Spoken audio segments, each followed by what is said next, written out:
Oh,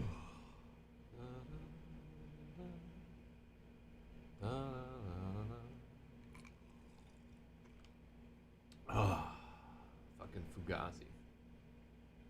What does Fugazi even mean? Is it just fucked up? Alright, let's let them know. Do your thing. Keep it live.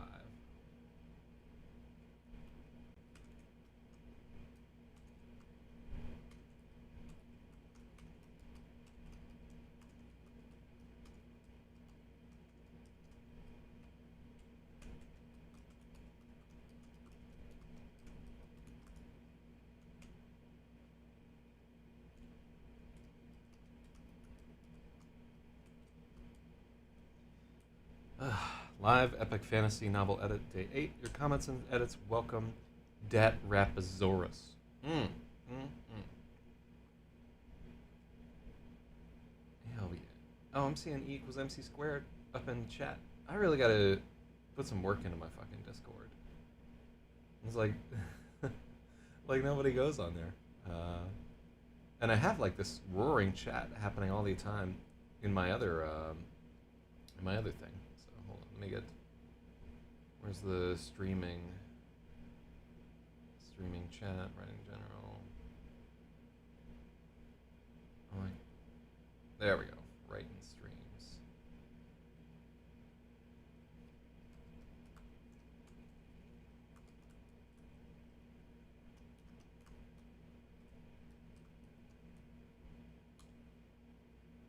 There we go.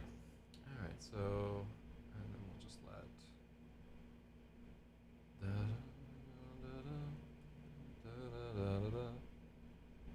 Yeah, I really should make like the little fucking intro thing here. What do we got in the chat? Oh hell. Let me see. Somebody's chat popped the fuck up. George Washington says, "Have you seen the video of a meth head steal a Domino's delivery car?" No, but I can imagine what it's like. Really and truly. I'm banned from fucking Freenode. What is that all about? Did they just disconnected? You are banned from this server. Rerouting in a few seconds. K-lined. I remember being K-lined from fucking anything. Okay. I wasn't actually K-lined. They just yeah, just fucking Freenode. They don't know how to operate a network or earn a living or do any of those fun things. So I just got Das Boot for no fucking reason. Let me see. Can I? Yeah, I can link in Teens for Christ finally.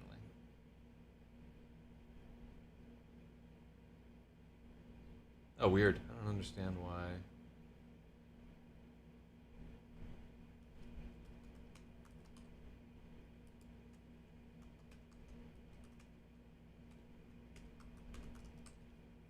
Oh, because I started to type it in another day. All right, there we go. Let me get down to fucking business, ladies and gentlemen. Oh, annoying! It opened up fucking Freenode pound help on another screen, just because their whole situation is so messed up. Ooh, yeah, I had a rough one yesterday. Yeah, just yeah, I don't get depressed like too often, but from time to time. It'll just like fucking nail me in the back of the head. And I was supposed to go out with a very, very nice young woman last night. And had to go into the office for a little bit and fix some things, do a barrel roll. I'm gonna. Yo, I was just watching that fucking Norm Macdonald and Tom Green the other day where they were talking about people always asking Tom Green to do a fucking barrel roll. They would come up to him in the middle of the street and everything. And Norm's like, what do you do? It's like letting that trolls win. And Tom Green is much more zen about it. He's just like, yeah, whatever. What the fuck ever. Imagine you meet Tom Green in real life and the best you can come up with is like, do a barrel roll. What fucking episode? And then I was watching the episode with that guy from the British Office.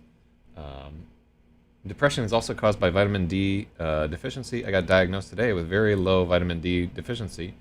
Just like an editing thing, but low vitamin D deficiency would mean that you had vitamin D in abundance. So, but I know what you mean. Yeah, actually, that is something that in the winter I suffer from pretty extensively, and I have to supplement with vitamin D. And it actually it took like a year or two to figure out the correct amount of vitamin D to take. If you take too much of that shit, it fucks with your eyes. Really and truly is what I found.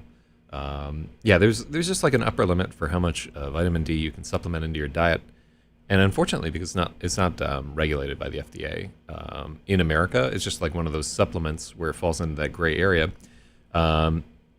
So the typical, like you see, like, well, I need a lot of vitamin D in my diet, so I'll take like 5,000 IUs, right? IUs have no meaning or whatever. But what I found was that 5,000 was fucking with my eyes. And slowly I found that like I could take about 2,000 a day every day during the winter with no real ill effects. So yeah, 5,000 IU was what you got prescribed or whatever. So that shit has like an immediate effect on, if you do have a deficiency, it'll have like an immediate effect on your depression within like 2-3 days. And some of that is the placebo effect, but that shit really does turn your fucking life around. And for a lot of us, like basement dwelling troglodyte trolls, we just don't spend enough time outdoors anyhow. Like, so busy jacking off and playing video games. But yeah, in general, like within 2 or 3 days, you should feel some effect there. But it's not going to address the real problems that led to your depression. In my case, it would be kind of resounding failure. And it's honestly, like, the depression in that case is merited, and I need to work harder as a result of it. Generally, any kind of like long-term depression is just your brain trying to tell you like, hey, situation fucking sucks. You better do something about it, faggot. My brain says that. Yours might not necessarily, but somebody getting prescribed 50,000 IUs. Joint issues, cell proliferation. Yeah, it's a fucking vitamin that you need. I don't know. Obviously doctors know more than I do. But just in my personal experience, I found like, if you find that your eyes are like twitchy and so forth, and you're having some pain in one eye or the other, or they're always dry or something like that, consider scaling back. The other thing about it too is that like eye twitchiness and pain and so forth, that shit persisted for like 3 or 4 months. It just took a while to like sort of piss out the superabundance of this vitamin in my system. I don't know, I like the idea that there's some magic boner pill that'll make my life better. So I'll just take anything that people on IRC tell me to take. Like I was taking Niagen for a while, and tried like magnesium, melatonin, and piracetam, and like any horse shit. Get your kidneys checked for kidney stones. No, I just drink a phenomenal amount of water. Like I'm literally just a balloon of fluids at all times. Yeah, like I'm a big drinker of fluids of all sorts, not just hard liquor. But yeah, man. Well, good luck with that fucking depression. Try to get outdoors as much as you possibly can. That seems to help a lot. Just once you're at the point where getting drunk as fuck doesn't help anymore, and you just got to get outside of your house. If I can't get Viagra, try a better natural version, Korean ginseng, which needs. Thank God, I don't need that shit yet. I'll get there too. Like eventually I'll like turn gray and lose all my fucking hair and need a pill for my dick to go up, and it's coming. Like you can see it on the horizon right there. Yeah, like. Fortunately, like I've spent so many years taking super male vitality that I've built up a buffer or whatever. Yeah, just part of like getting old. I'm supposed to go. I need to make an appointment to get that fucking sleep apnea mask or whatever, so that I can sleep in an oxygen tent every night, like Michael Jackson. But yeah, so far in my life, never had any problem whatsoever in that field. Fortunately, with like a few notable exceptions. Like if I am too emotionally invested in somebody, like if I like them way too much or whatever, like the first time, it's usually because I just hop into bed with people like right away and don't think about the consequences or etc. But like the first time, or if somebody is over a certain fatness level, right? Like there's definitely a hard limit of probably about, I'd say about 240 pounds. Over that, and I'm like, whoa, I don't know if I should be doing this. I'm like, yes, you should. And like, all right, boss. But yeah, it's funny how like so much of that is just mental state when it really comes down to it. All right, hold on. But I mean, everything is really and truly. All right, hold on. Slut Machine is messaging me.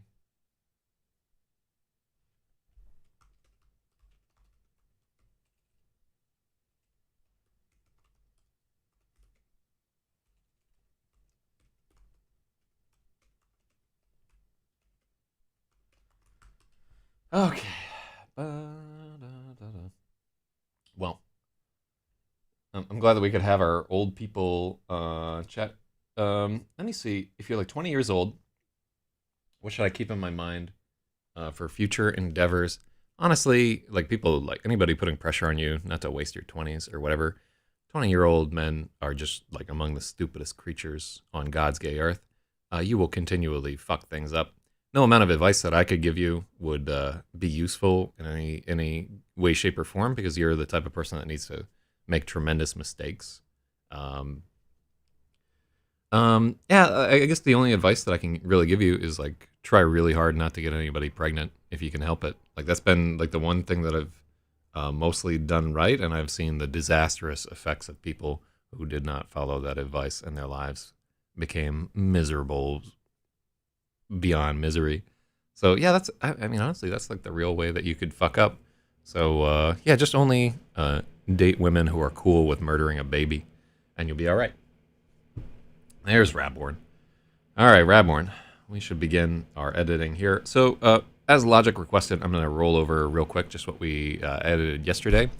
Progress on this has been slow, so I will inform people who have been tuning in for the epic fantasy hijinks and so forth. We're going to get through this chapter, 1.3, and then probably as of tomorrow, for about a week or so, minimum, we're going to have to swap back to editing Gravid because I need to... I received the manuscript back from my editor with like a bunch of cuts that he suggested to make it a better book. So we're going to go through those and think about places where we can make changes. And just there, we're going to review, and we're not even going to be editing in Pages like you see right here. We're going to have to go to Word for that. That's what editors work in. They work in Word. So I'll redo the layout of the screen and everything. It'll look a little bit different. So we're going to work in MS Word and edit this manuscript and consider a bunch of cuts and try to take things out to make Gravid like a better book. So trial and error is needed in order to triumph. I don't think that there is any real triumph, right? It's just there are definitely moments of adulation, but in general, everything is pretty constant, and cause seems totally untethered from effect. And we're just floating in a mist of simulation. So we don't really need to worry about anything. Everything is going to happen. And, our level of autonomy and control over what we actually do seems diminished at best. So anyhow, if you enjoyed the Gravid, and if you've never heard about Gravid, Gravid is like the story of a young woman who grappling with the death of her father. It's a very depressing story, which is great that I am like so down right now because you need to be depressed to work on this very depressing book, in my estimation. Anyhow, so we're going to work on that guy there for probably about 2 weeks, and then we will come back to RAPAXORIS. I am not giving up on RAPAXORIS.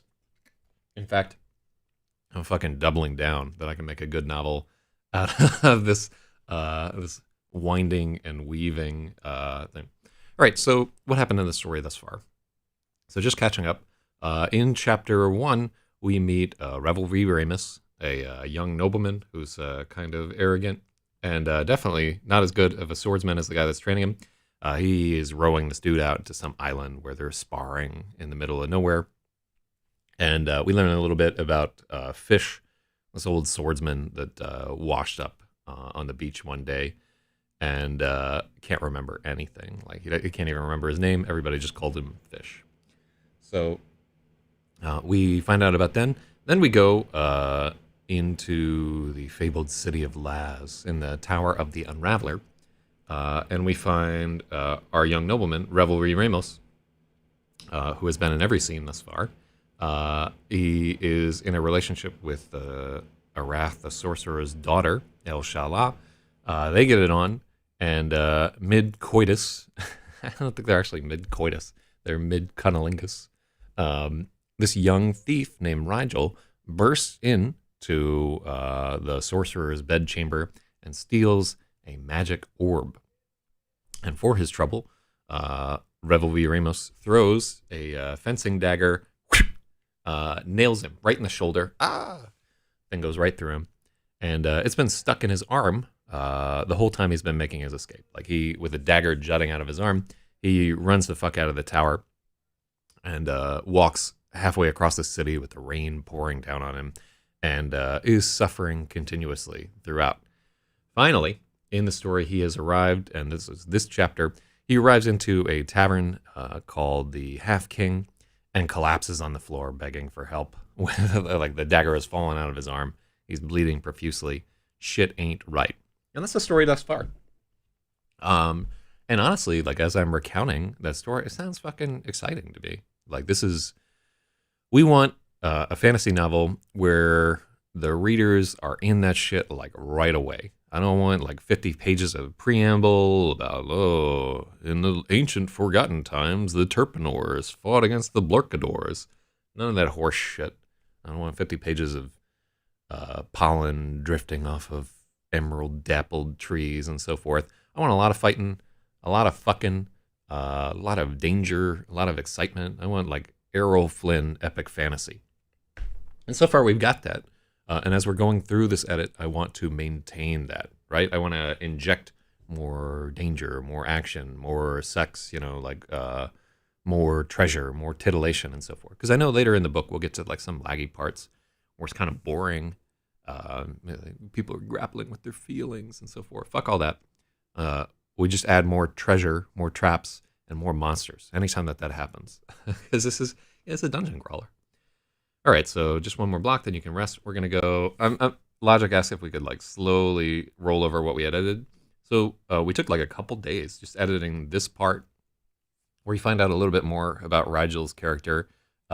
This young man has like a lot of grit, not a lot of smarts, not strong, not rich, not even a great personality, I will tell you right here and now. But he's tough as hell. So that's his defining characteristic throughout the thing. Perfect night to take his newly stolen orb for a stroll. I like that. Honestly, this is going to be a good book when all is said and done. Maybe not a book I can sell a lot of copies of, but in its existing state, it got further along with a major publisher than any other novel that I had put out. I think Baen Books took a good hard look at this, and then finally they're like, nah, it's not worth the trouble to edit it. But that's what we're doing right here. We're putting in the time and trouble to edit it, which I think is roughly about 150 days of good hard work, about 2 or 3 hours a day. So 300 or 400 hours probably to edit this. But if you really think about it, what is that? What else am I going to do in the mornings for half of a year?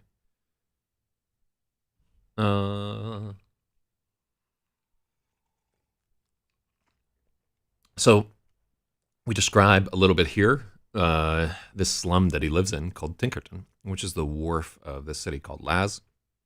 In terms of like a technology level, we would put these people right around, like, I'd say maybe like 10th or 11th century and so forth. And what that means is I don't want to see any bullshit that's powered by steam.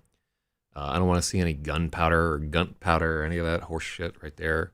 I don't want to see any skeletons walking with like no bones to animate them or whatever. I don't want to see any Moors. I hate Moors. No. Let me see. Honestly, like Actually, I'm a huge fan of Moors in general, but one of my favorite, like, I can't even remember where I heard this or whatever, where it was just like an ejaculation of, you fucking blackamoor cocksucker. Ah, that'll always stick with me. That was just like a great exclamation of racist disgust. I'll have to remember where, of course, I can't on the stream search for blackamoor cocksucker, sadly. We would get too many errant hits and they would be distracting to me. But I wonder what the fuck that was from. I wonder if somebody said that in real life or it was just a TV show or something that I saw. Let me see what's going on with. Yeah, so the word that I'm getting from Slut Machine, who lives in like the rural South, is nobody is getting the Bill Gates microchip vaccine, and which sucks for her because she has a fucking brain and doesn't want to get infected with the China virus. I will tell you that if you do get the vaccine, though, and maybe this is just me, but you start receiving text messages in your dreams, and then you'll wake up and like the text will be on your phone. So maybe that's what they've been working on this whole time. Shout out to nanobots. Uh, so here, let me see. We added this thing where fucking lightning struck this watchtower. Really got into like how miserable this little town was. So I was happy with that. So this tower gets hit by lightning, and he collapses into so head watchtower bleed.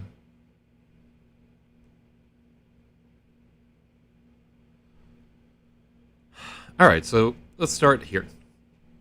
This is where we were working yesterday, and here we shall begin. Let me just take a look at the shame of a fart. Zoom boner. Fucking, it's like a haiku that he's got going on there. Let me take a look at pound LRH. Yeah, we seem like we're picking up a bunch of philo trash in pound LRH, which is sad to say the least, but we're gonna have to deal for the time being. All right, well, let's begin here. Mm-hmm.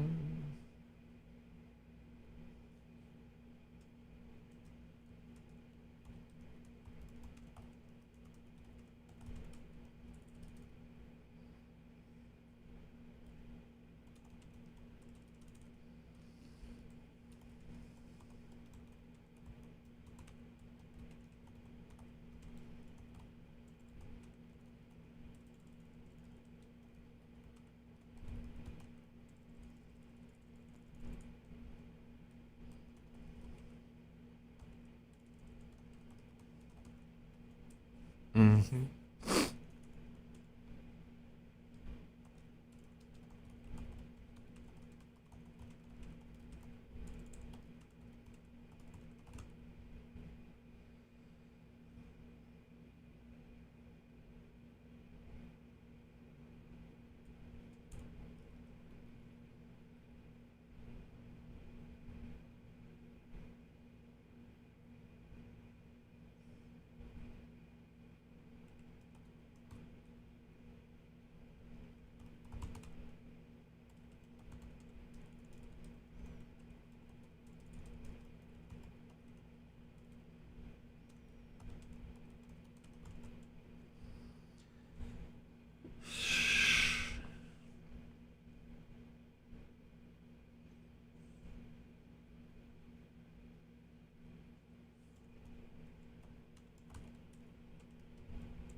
Mm-hmm.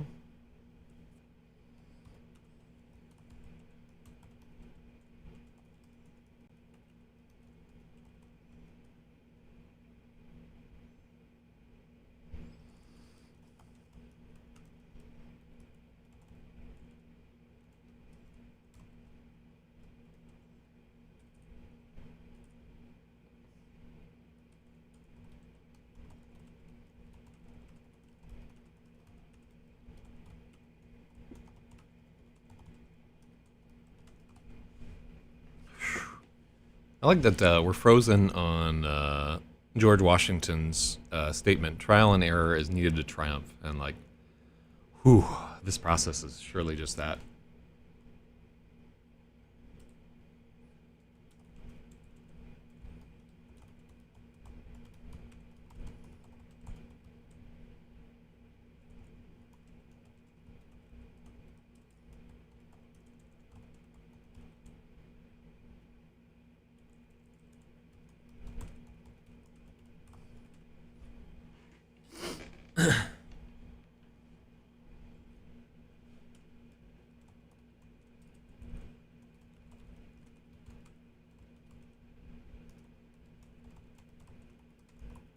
Cooking beans currently, huh?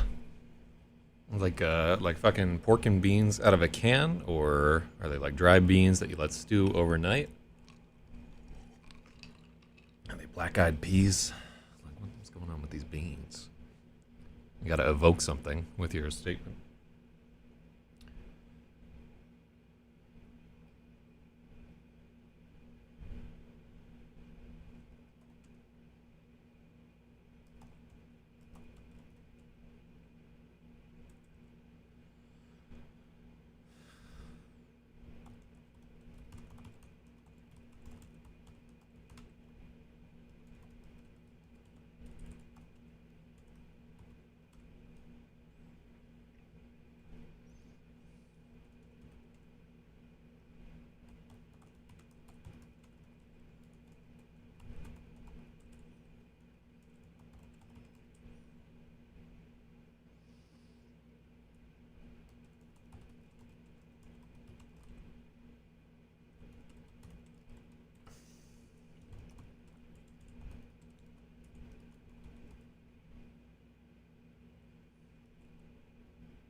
I don't know if tavern. Yeah, I don't think. I'm not sure if tavern is capitalized there. Fresh beans from Aldi.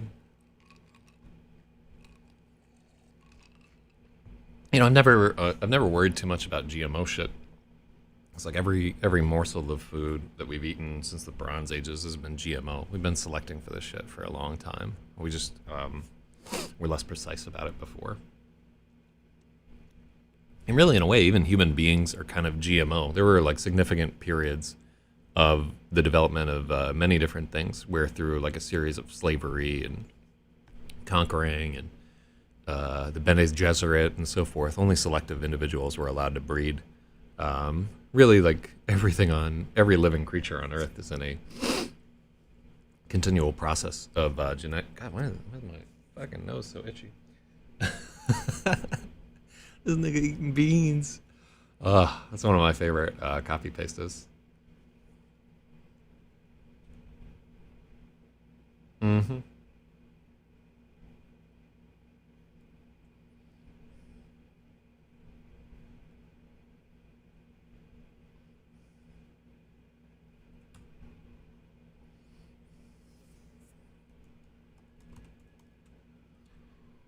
Ahead was the sagging porch of the Half King Tavern.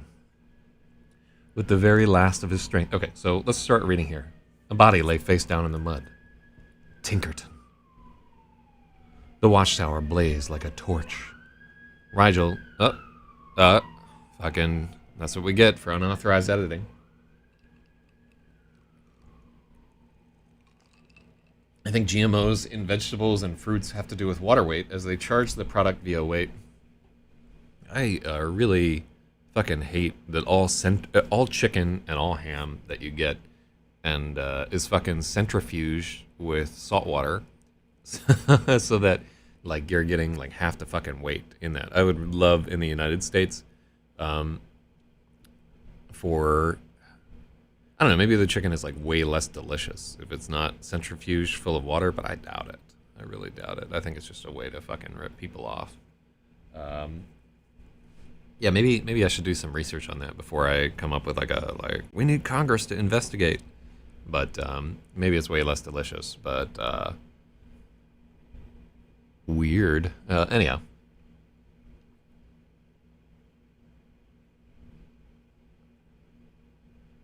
the watchtower blazed like a torch.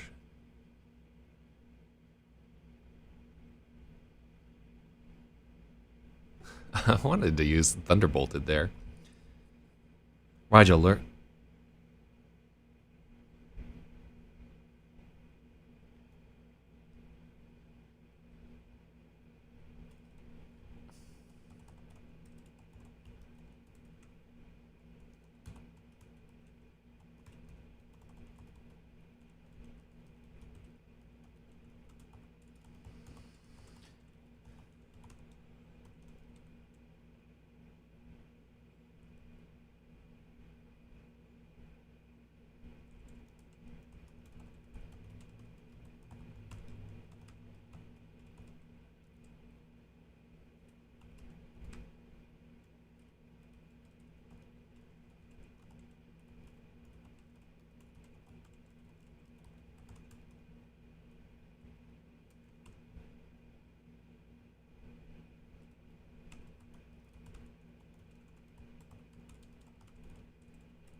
Buy whole chickens and learn how to carve one up. It's mad easy. Ooh, I'm not plucking those motherfuckers. I don't live in a spot. Actually, you can buy whole chickens around here. Yeah, and it's really just distaste that keeps me from just buying live chickens and fucking murdering them and ripping off all their feathers and shit, taking out their entrails and carving them up and so forth. Yeah, like in the thought of all that effort, really and truly now it doesn't seem so bad that somebody fucking injects your chicken breast with saline. Most of what I buy is sausage at this time anyway, but it's just fucking awful, awful, awful.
Mm-hmm.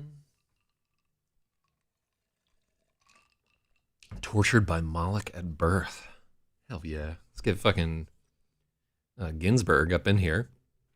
To God, what an outsized influence that man wielded. I mean, brilliant, brilliant dude, but also, what ripples like spread out from his existence.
Okay, so let's work on this paragraph.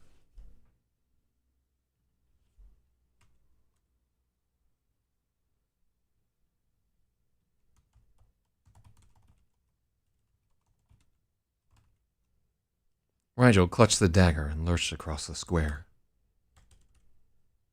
At the mouth of Tick Street, he turned back. No shades followed him. He stumbled up the steps on the sagging porch. Oh, that's not good.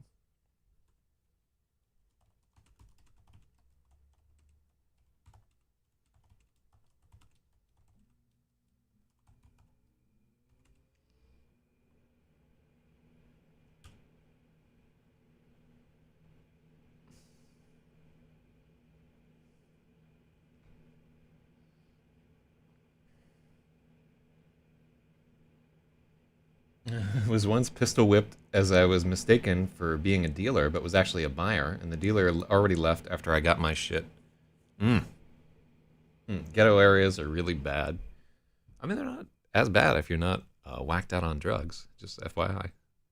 Well, like nobody, I haven't been pistol whipped at all. Even when I request it. Yeah, just fucking, it's too much. All right.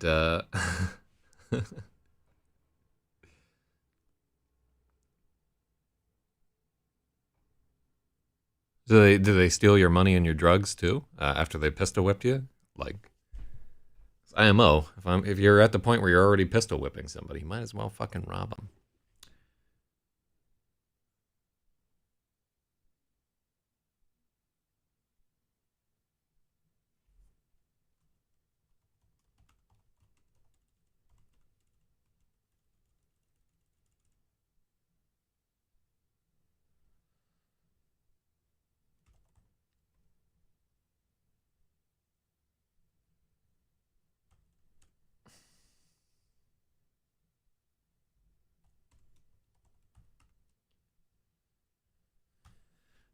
With the very last of his, Rigel clutched the dagger and lurched across the square.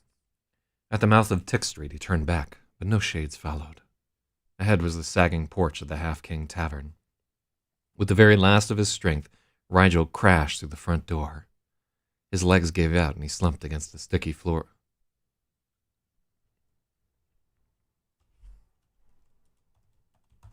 And he slumped against the uneven floorboards. Too much heat if they rob me? Nah. That's not how it fucking works. Like, at the point where you're pistol whipping somebody, you've already committed the crime, right? You're there, you might as well rob the dude. If those guys didn't rob you, they were inefficient, really and truly. They missed their chance to get like your $40 and your stepped on dope. So, yeah, those were not professional dope dealers, in my opinion. My learned opinion, right there. All right, so how's this paragraph looking? Rigel clutched the dagger and lurched across the square. At the mouth of Tick Street, he turned back, but no shades followed.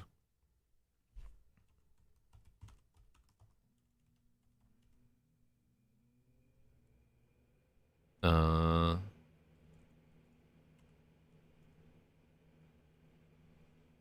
But no shades followed. Ahead was the sagging porch of the Half King Tavern. With the very last of his strength, Rigel crashed through the front door. His legs gave out and he slumped against the uneven floorboards. Herc! Help! Rigel gulped. He was trying to shout, but he had no breath.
I want something like viciously cheap.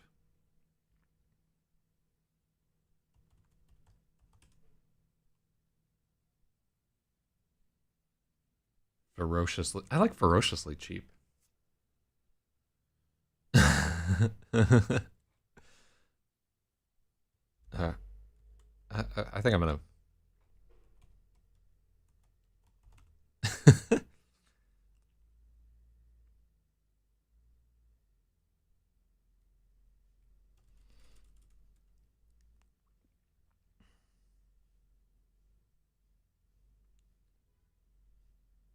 The tavern was dim and dark. Candles were costly, and Herkimer Half King was ferociously cheap.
No answer. Four of the men drew weapons. This is Rigel's POV throughout.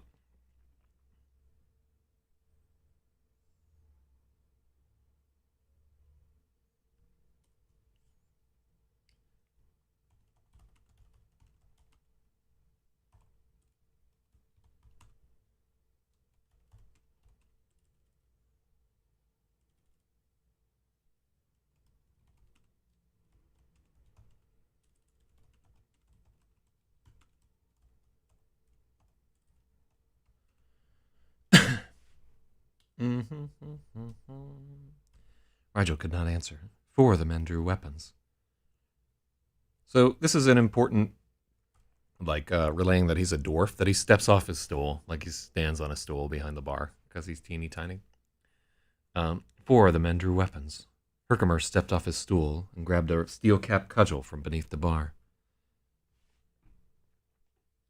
Fat Tolls produced a rusty awl from his pocket. It looked tiny in his huge hand.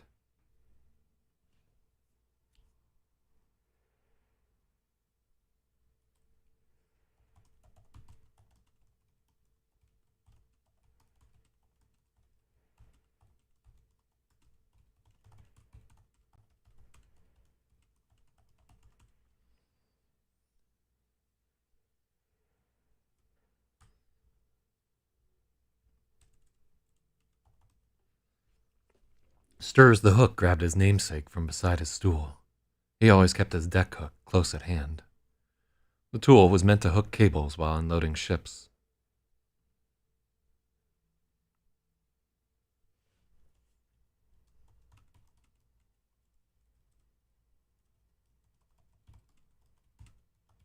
Now let's who was a gaffer?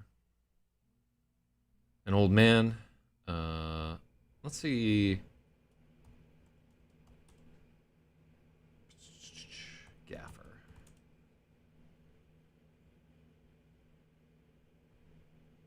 Glassblower.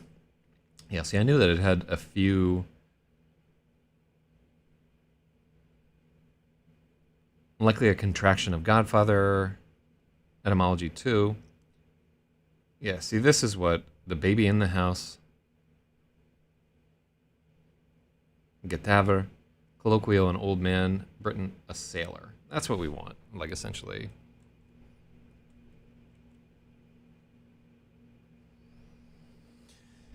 The other part of it is there a gaffer's hook?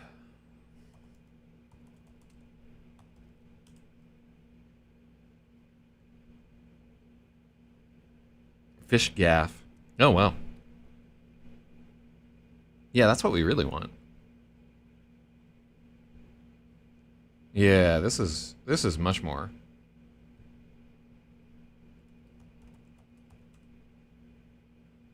Yeah, that's what we want. This is what we wanted. Like a yeah. Flying gaff handle. That's better. Okay, cool. So we were looking for this yesterday. But this is what he has right here.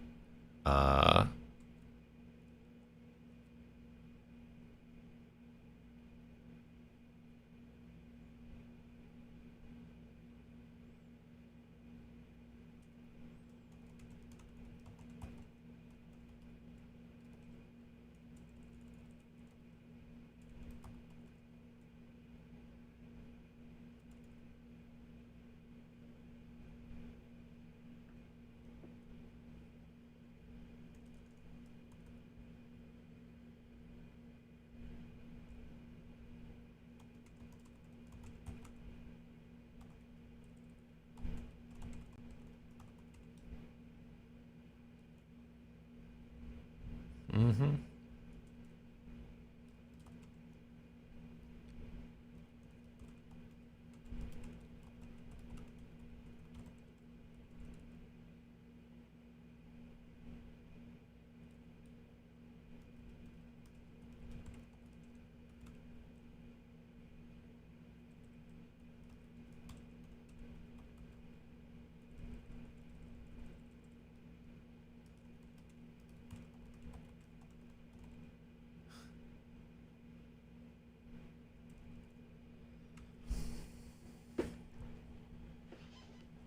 Yeah, that's better.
I love this line.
It's the boy, Fish shouted.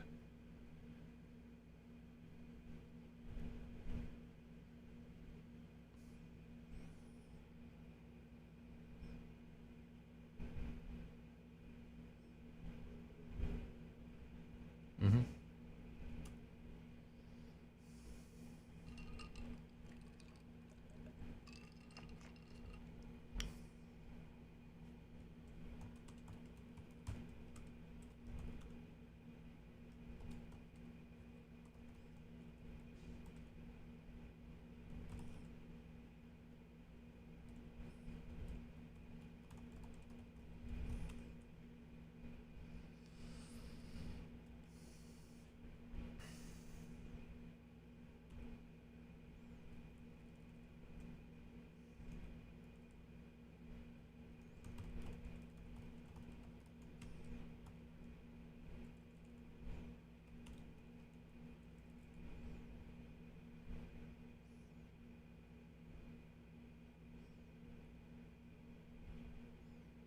Mm-hmm.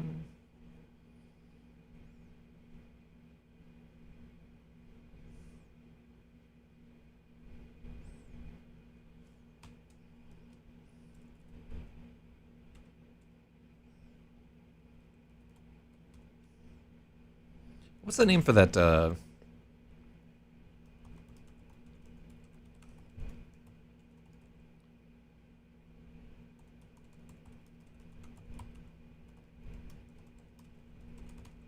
You know how like a bar has like that plank that swings up and down?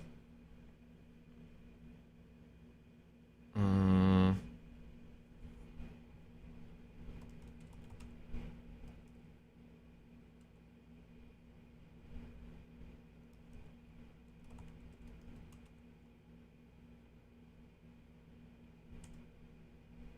Oh, what the fuck is that called? You know, at Beadboard Saloon, Cafe Doors. Oh fuck! What's the name of that thing?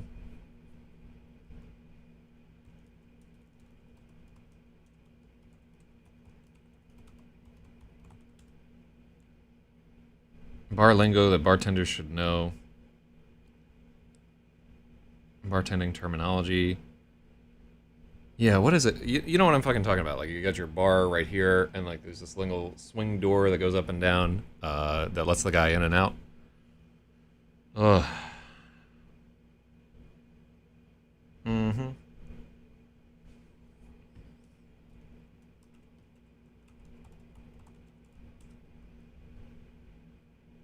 Front bar, back bar, under bar. Yeah. Bartender's tool. Foot rail, drink rail. Mm-hmm.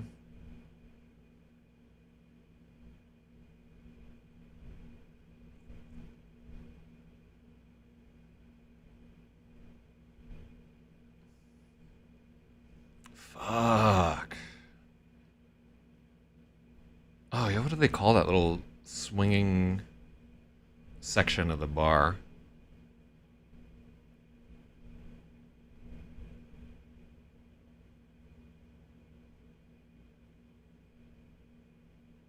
Open drain at the bar so guys could just piss where they were standing. I remember that whole deal. There's still some places in New Orleans that are like that. So swing bar door.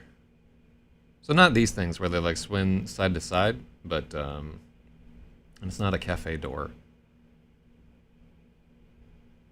You know what I'm talking about?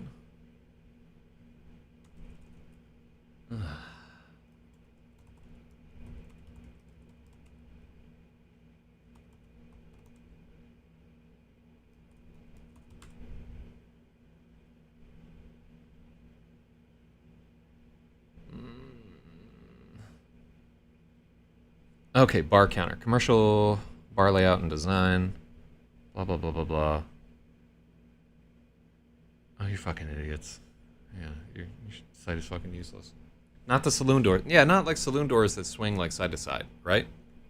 What we're talking about is like frequently at a bar, you'll have like essentially like here's the surface of the bar, and then there's like this section of it that they can like flip up to go in and out, right? Um, yeah, maybe they call it like a.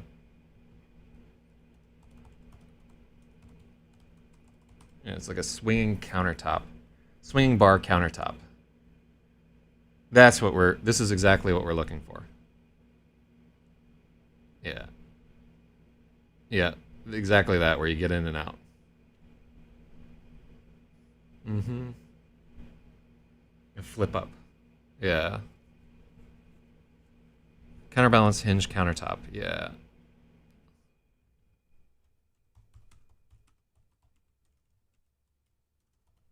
Yeah. That's what we're fucking looking for. Flip up countertop. Mm-hmm. Yeah, I think just flip up is all. I like that. I spent like 15 minutes trying to figure out what the fuck a flip up was. A hinged bar top. Yeah. Flip up bar counter. There we go.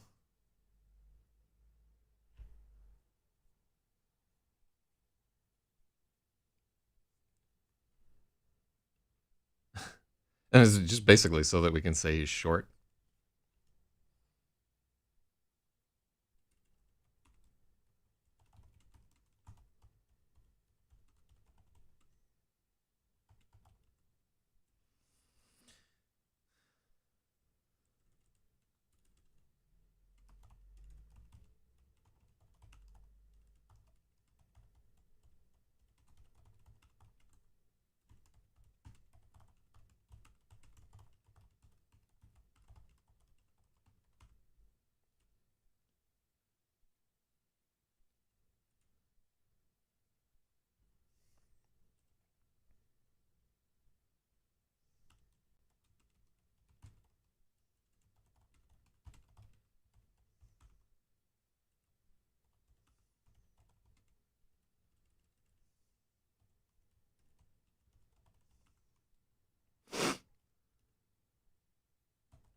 Mm-hmm.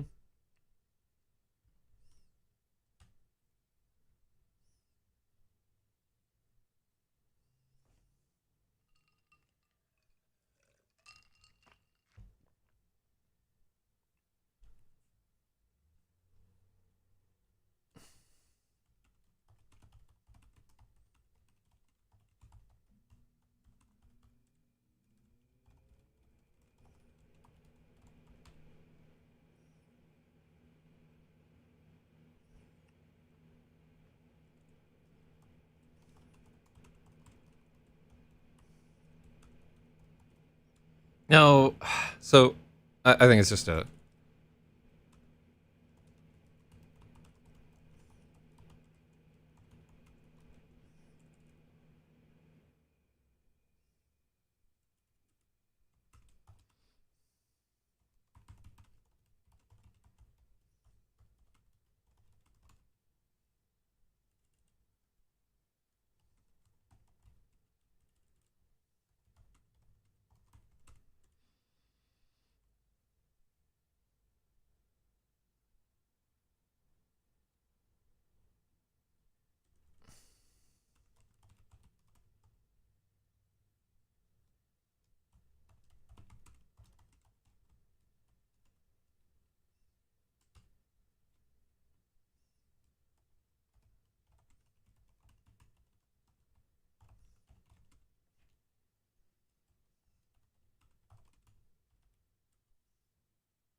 Hmm.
Oh, there's Choose Knowledge who says, ah.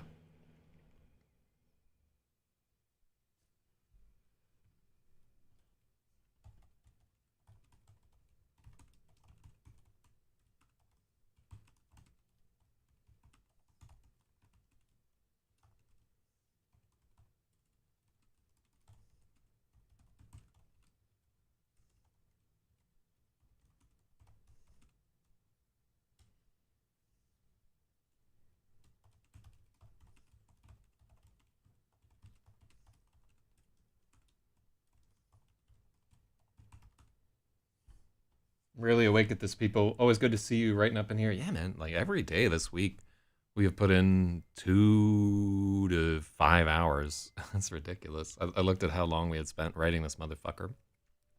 Just the first chapters in this guy are really rough, and like we're putting in some big improvements, but it's slow. Anyhow.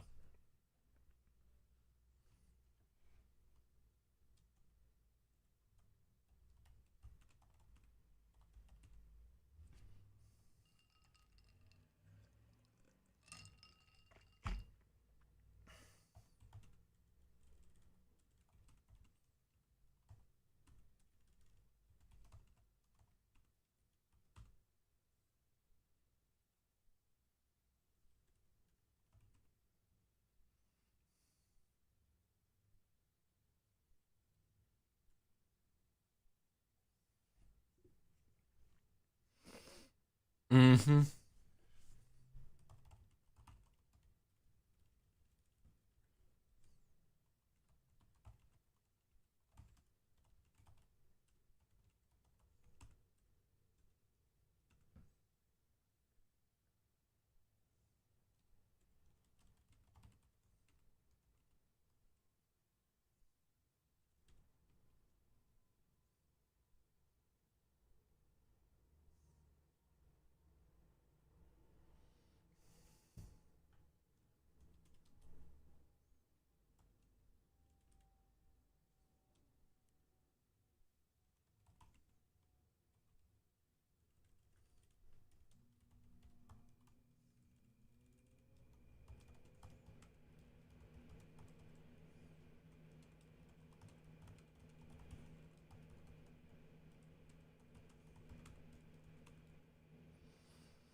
Mm-hmm.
Mm-hmm. You should make a saying that Yellow Hat is not very good, but you can trust him to always do the wrong thing, so he's predictable. I like that. There's already some like for Yellow Hat. He really is an endearing character throughout the story. He's just like I don't want to reveal too much at this point, but yeah, I enjoy his character throughout. He has some development too. Um,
Feeling irpy.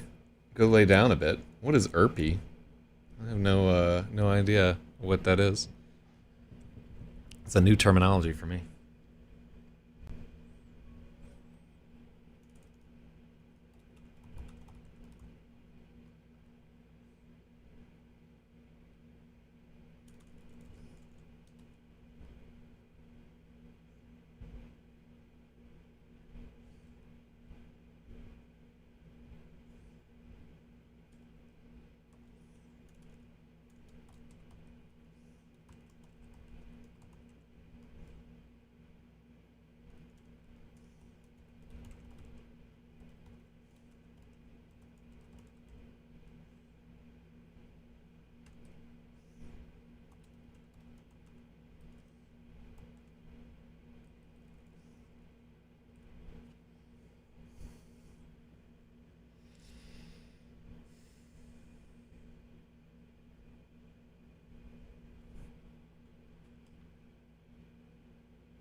All right.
Yeah, he'll do that later.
So we say buy the lapels here, but he's not gonna have a shirt. Uh,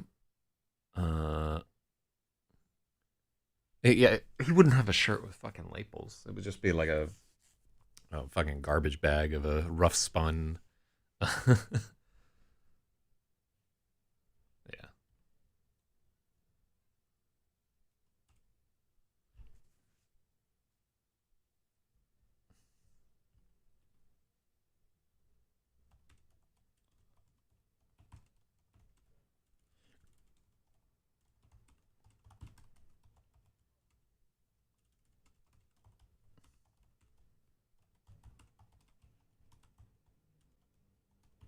Oh, so you're right. It actually is pronounced lapel, and I fucking I've been getting that wrong for God knows how long. No, I think you're absolutely right. Labels. Hey, his labels are six different kinds of fucked up. Rigelapels. Maybe I'll just change his fucking name to that.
Let's see if I can make this work. It's a little hokey, but Herkimer Half King was the last. Oh.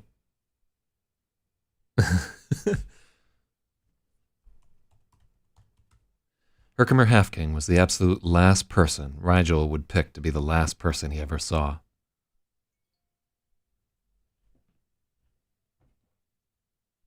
What do we got right here? Herkimer Half King was the absolute last person Rigel. Let me see. Oh Jesus, fucking blowing up my phone. Um,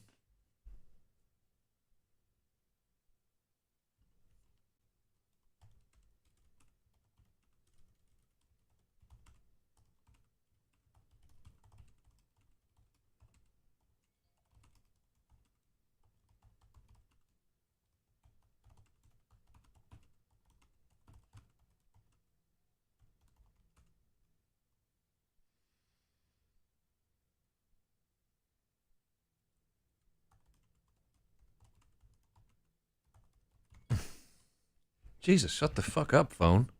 These retards sending me like I fucking hate anybody that sends me a meeting invitation. Fucking die. I don't want to go to your meeting. I don't ever want to see you fucking people. Really and truly. It just like stop bothering me, cocksuckers. Like I don't want to go. I'm not gonna go either. I'm always getting invited to fucking training sessions and mandatory this and that and the other thing and parent teacher. I don't go to any of that shit. You know, I don't know why do I even have the calendar. 'Cause I'm just too lazy to fucking turn it off. I wonder if I can set that calendar to just have me appear as always busy and reject all incoming meetings and then just reply to all with fuck off. Is that a good idea? It seems like that's a bad idea, but I don't know enough about corporations to fucking tell for sure.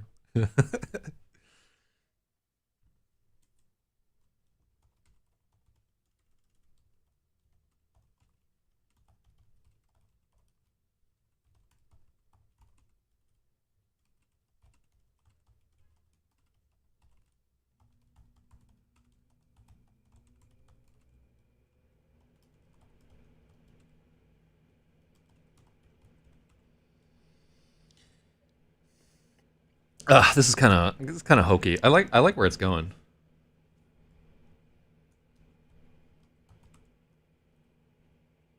Jesus Christ, they sent me 40 fucking meetings. I'm not going to those.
Oh, I like this better. Herkimer Half King was the last person Rigel wanted to see, especially now that every person he saw might be the last. Ooh, I like that. That's like definitely getting into the fucking outsmarting yourself, like too clever by half kind of bullshit. But I don't care. To me, I just like I like this kind of cornball fantasy dialogue, and I'm keeping it in there, which may be my undoing. Yeah, like I do not do that darling killing shit at all. Uh, Even when editors are like, nah, I'm like, no, it's good. Trust me.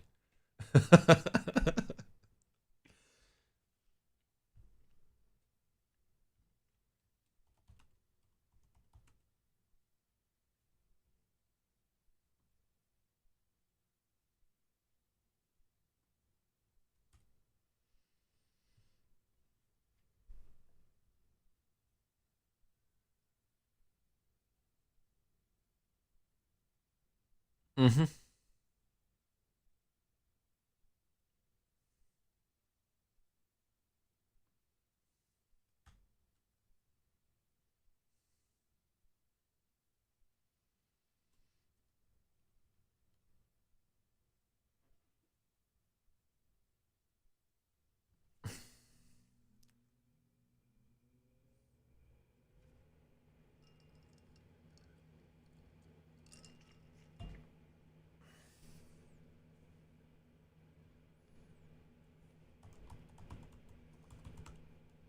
All right, let's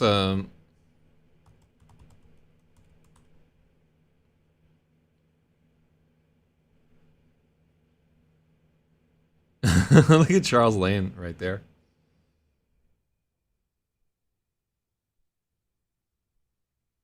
Shout out to Jamie Lee Curtis. Hatchet face marble bust.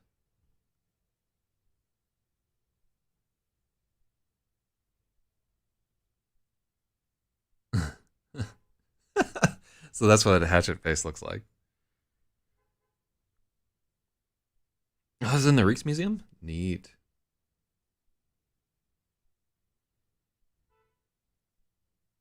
Yeah. Yeah, look at this character right there. Yeah, this is a good the dwarves are usually like more we can't really describe them as hatchet faced. People who have dwarfism tend to have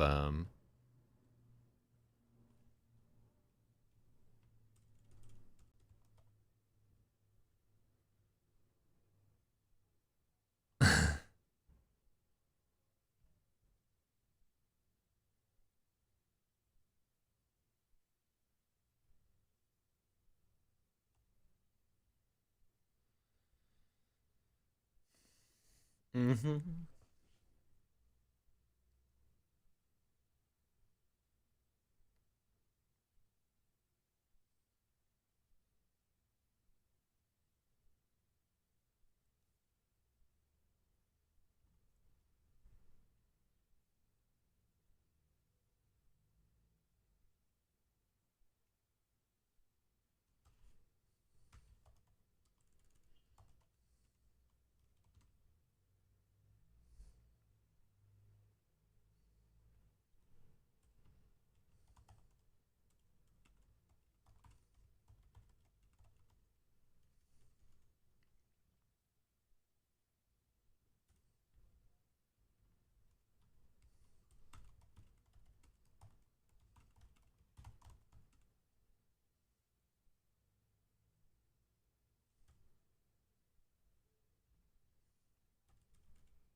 Mm, so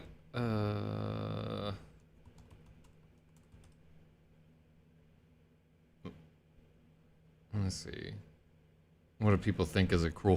What I think Patrick Bateman is cruel. Oh, look at this dude. Scary zombie face. Meh.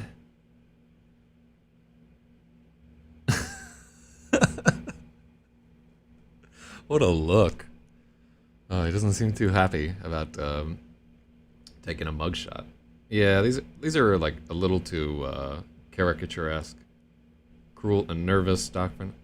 How do we describe? Woman branded Two-Face.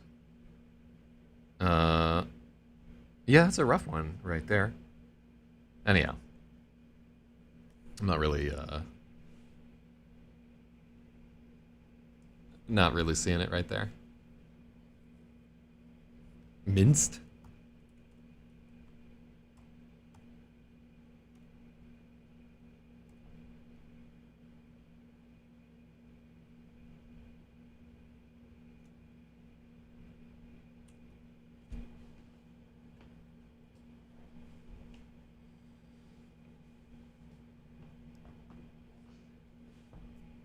Hmm.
Ooh.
Mm-hmm.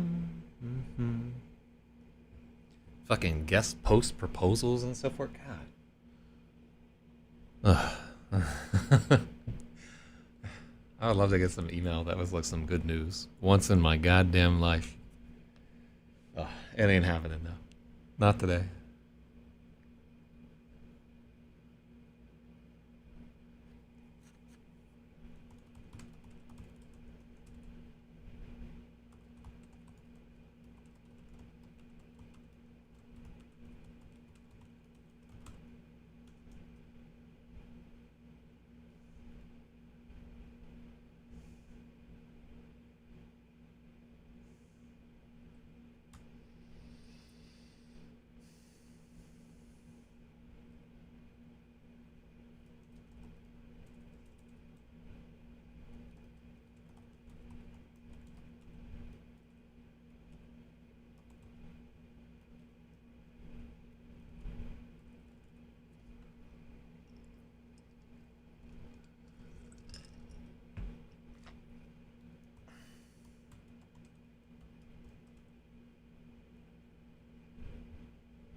Mm-hmm.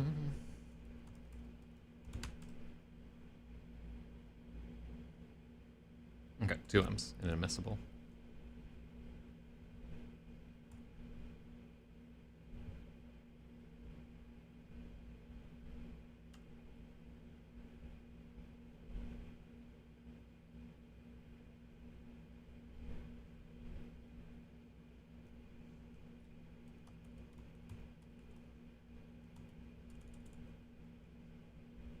And I think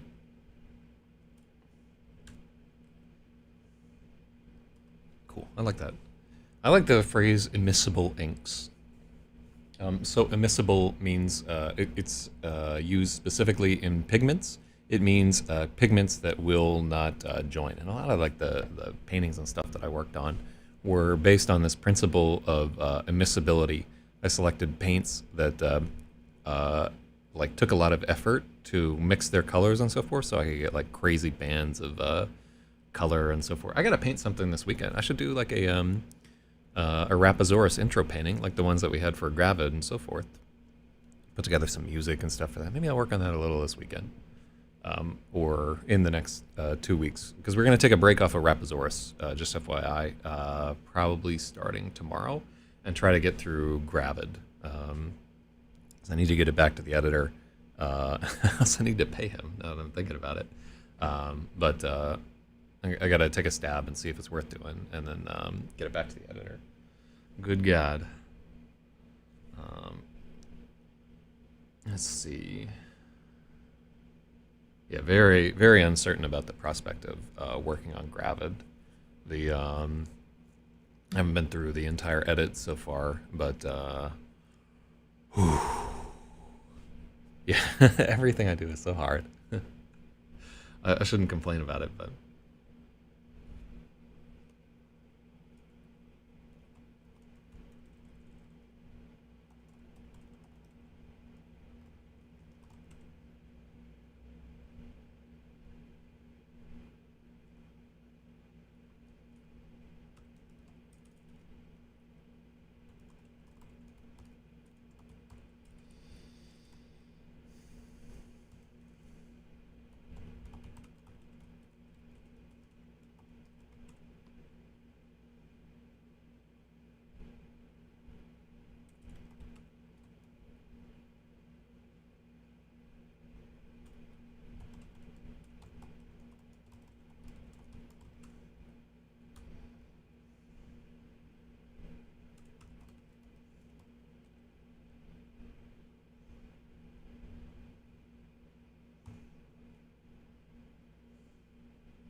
Oh shit! That's a big sloth right there in the house. Hey, sloth. We're working on a fantasy novel right here, where a young thief has just been sorely wounded, and he's trying to barter for his life right here.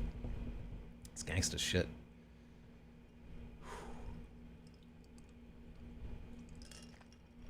Oh, I gotta tell you, it doesn't look any rape scene. Yeah, actually, that's male rape, but that's the kind you like, anyhow.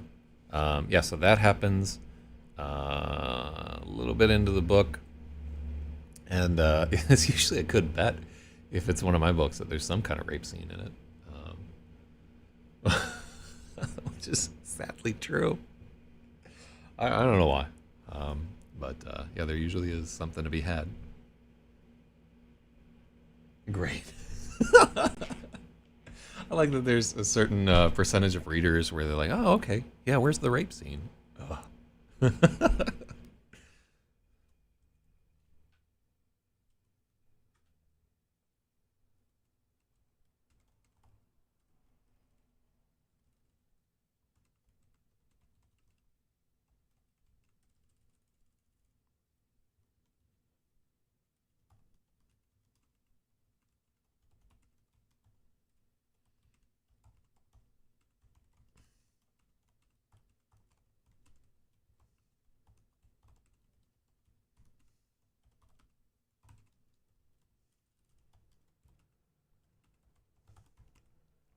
Mm-hmm.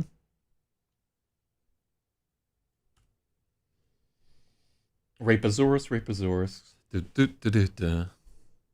Yes, yes. These men are my witness. Give me the orb and your debt is done.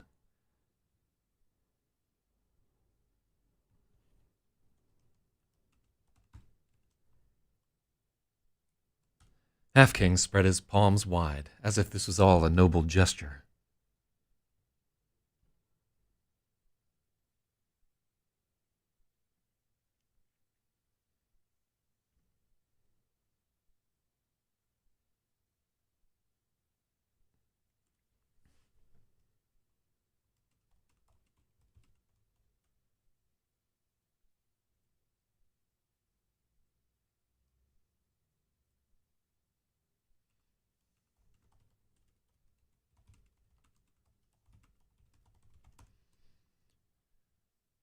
Mm-hmm.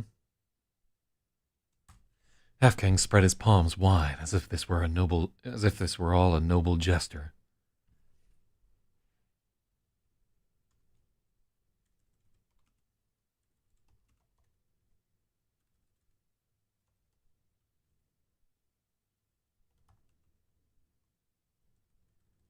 Uh, was it?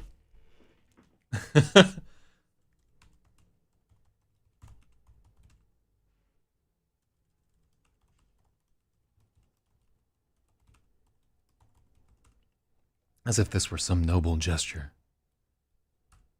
As if he hadn't been pimping Rigel's mother and sister for months.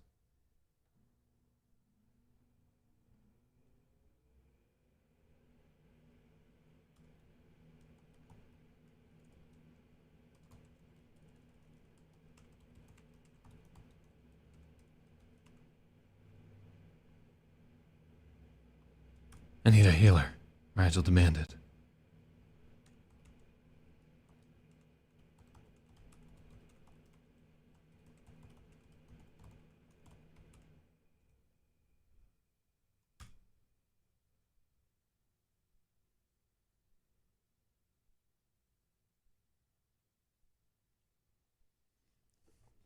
I need a healer.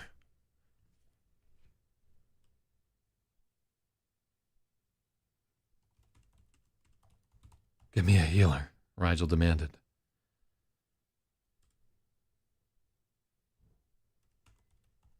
Give me a healer, too. Mm-hmm.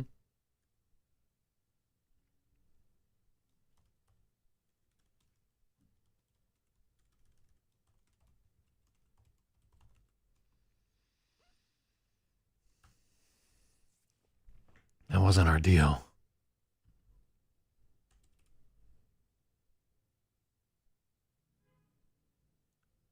need a healer, Rigel demanded. He fought to keep his eyes from rolling back. No, He fought to keep his eyes open. There was a cold, black fog gathering at the edge of his vision.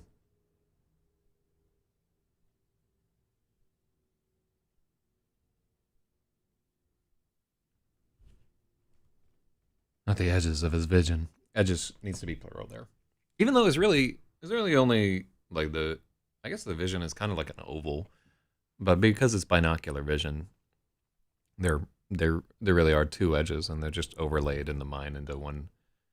Ooh, it's not actually fun to think of. Isn't it weird, like how kind of even just thinking about binocular vision and the like synthesis of the two eyes that's happening is unpleasant to us. Like just think of it's not fun. Like if you dwell on it for long enough, it will give you a headache.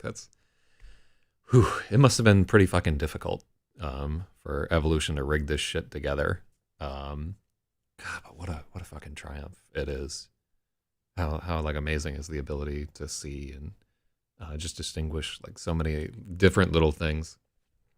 It's fucking crazy when you really think about it. Whoa. Well, all right. Let me not dwell on that too long. But I need a healer, Rigel demanded. He fought to keep his eyes open. There was a cold black fog gathering at the edges of his vision. That wasn't the deal. That wasn't our deal.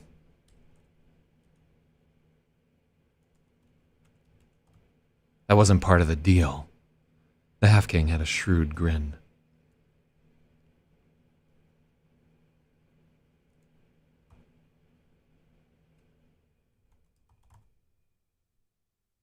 Flashing a mouthful of small yellow teeth. Fierce little teeth that had worried plenty of bigger men to death.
yep, I'm glad I got to include Jip.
All right. But no healer. I don't want questions.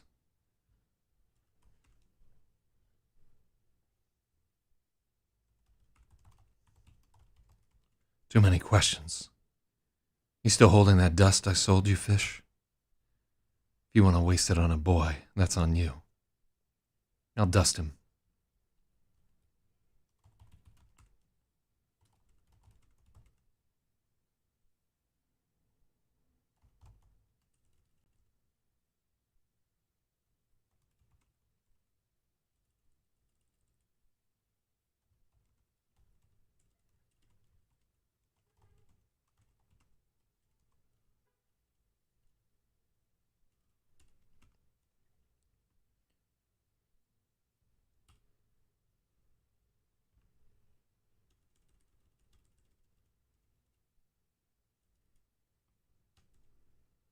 Mm-hmm.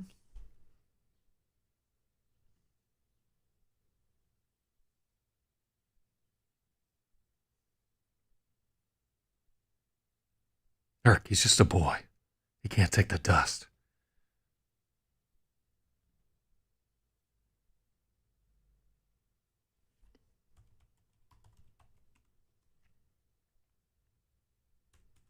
Afghan gave him a dangerous look.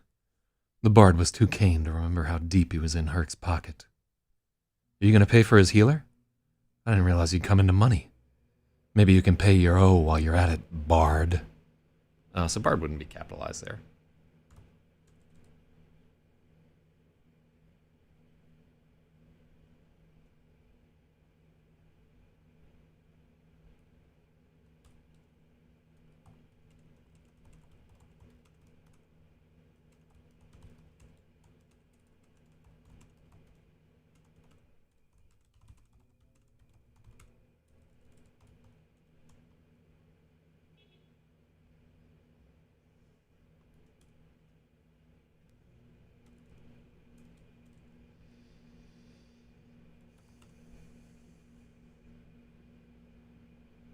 Mm-hmm.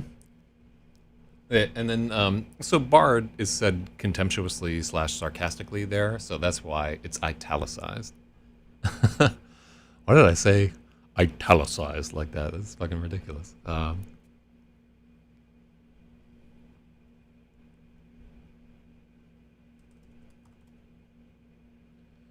Herc, he's just a boy. He can't take the dust. Yellow Hat protested. He can't take the dust, protested Yellow Hat. No, I don't like that.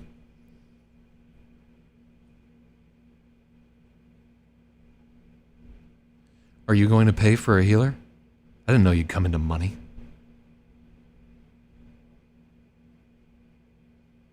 Maybe you can pay your owe while you're at it, bard.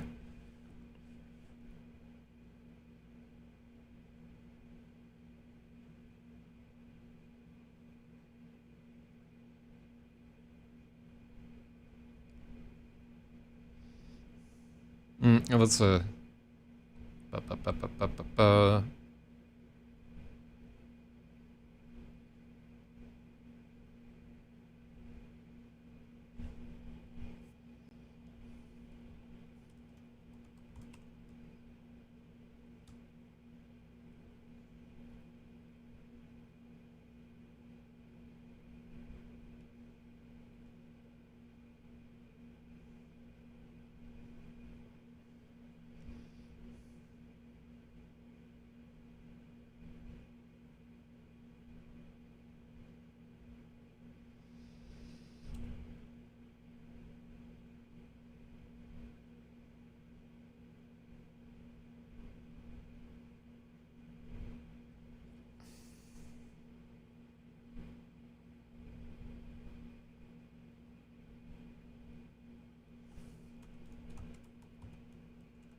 Okay, cool.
Mm-hmm.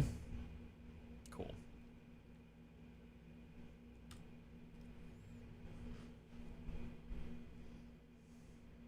Disregarding the filthy rag, Fish poured rum over Rigel's shoulder. Then he rinsed the cleanest part of the cut-off sleeve in spirits and daubed doot.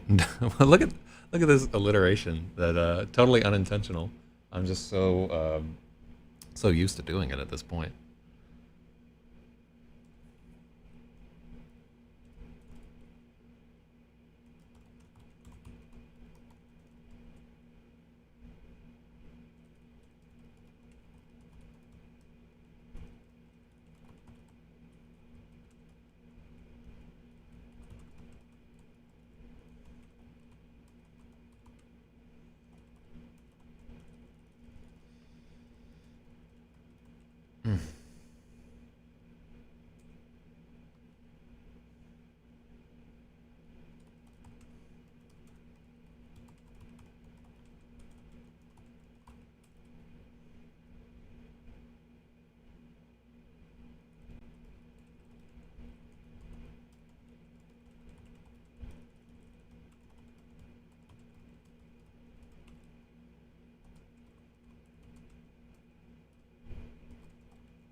I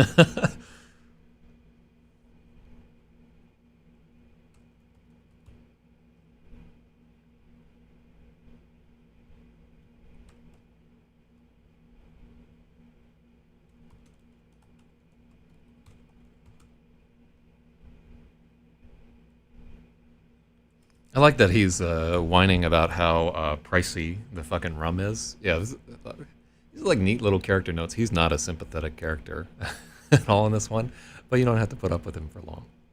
LOL. LO. Hmm.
I never spelled liquor, by the way.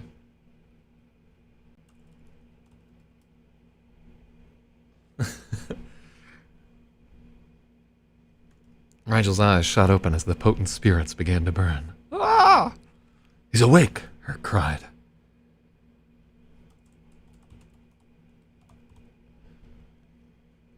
The bartender grabbed Rigel by the scruff and shook him until his eyes focused. Yeah, I really like these changes to the scene are amazing. Ugh. It's like we just had a skeleton before, and now there's all this. I can just weave in all this, of like how cheap Herkimer is, and I like it. Yeah, much better. Mm-hmm.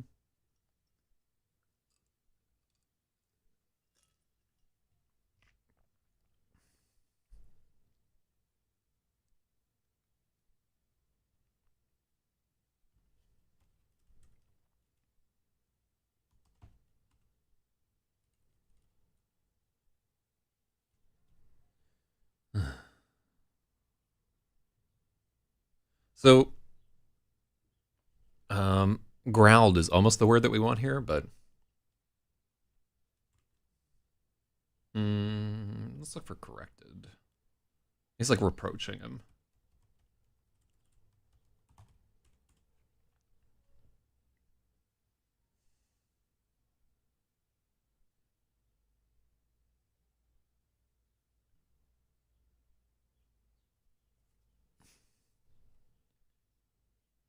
So,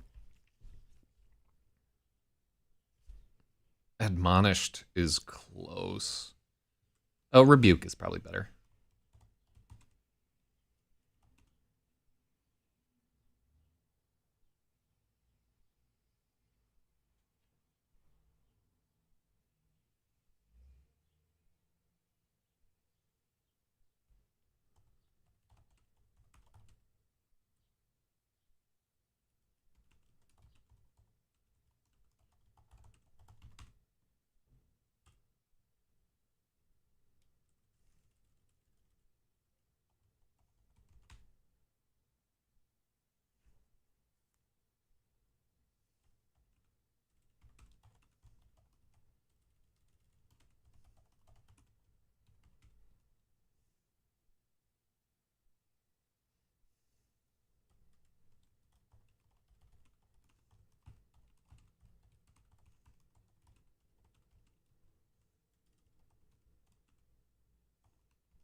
Rough one, Fish grunted. Dirty.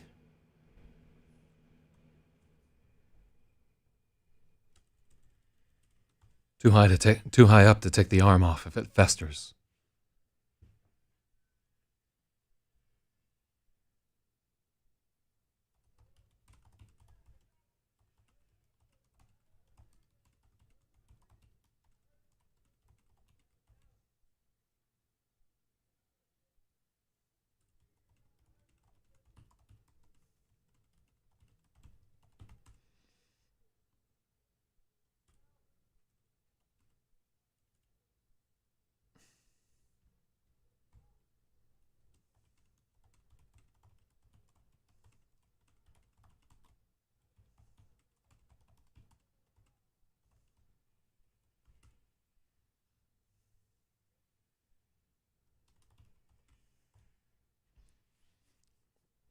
Mm-hmm. Fish ignored the filthy rag. He cut off the cleanest part of the sleeve and rinsed it in rum. Then he daubed dirt from the wound and poured liquor over it. Hell yeah. I think we did this a bunch in Lemon, maybe. At least a few points. Like there's the part where Lemon is like rinsing out his hands with Everclear. Trying to catch a buzz.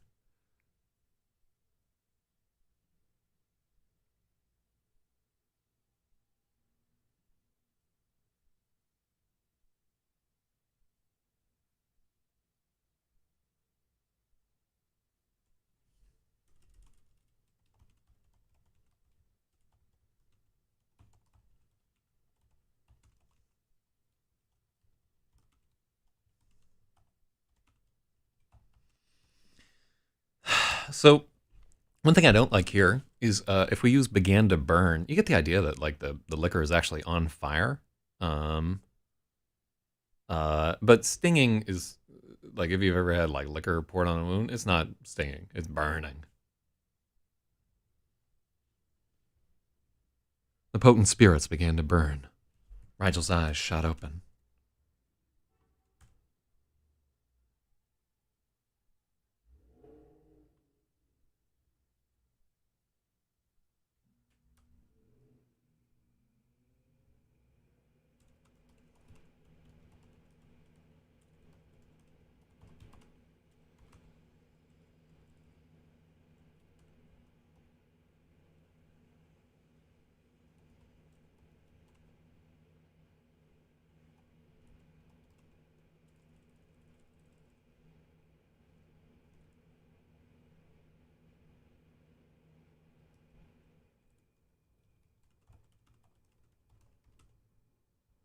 I don't like seeped.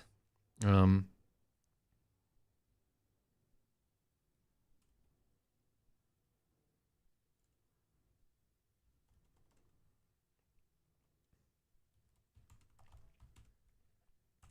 Rigel's eyes shot open as the potent spirits seared him.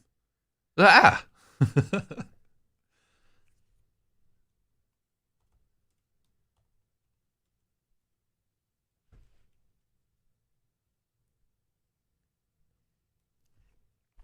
He's awake, Herc cried.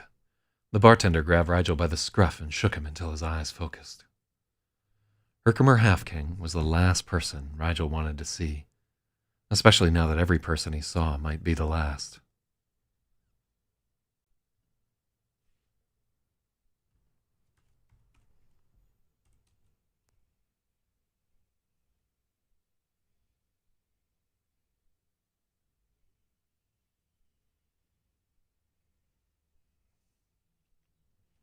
The dwarf wore a mismatched assortment of articles rich men had forgotten in the brothel upstairs and were too ashamed to reclaim.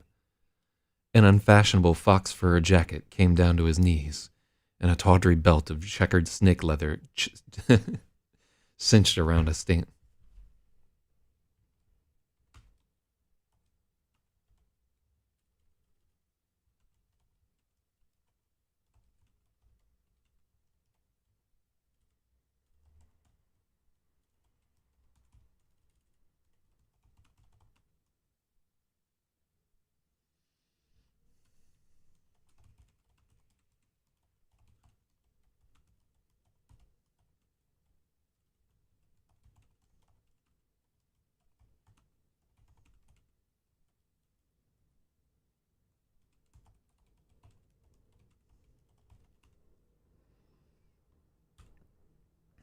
Boy, did you get it?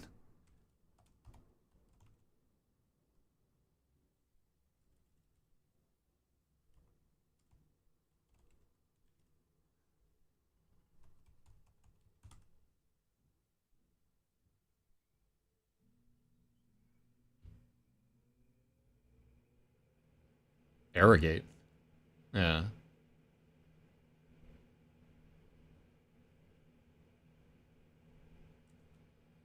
Let's see where else we've used demanded.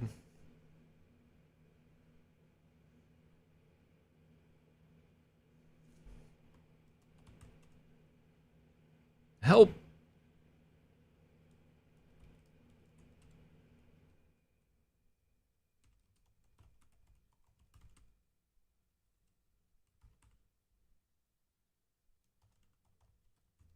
It hurts, Rigel bleated. Never mind that. Did you get it?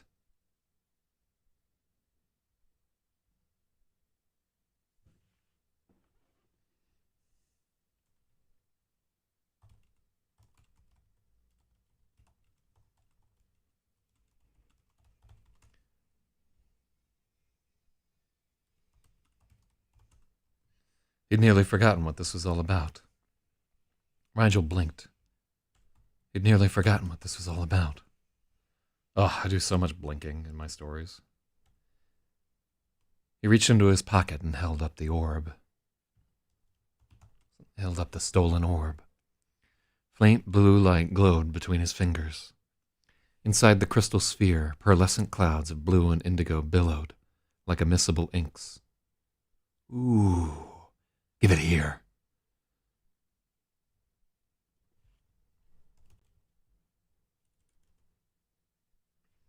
Give it here. Hurt grabbed for the orb.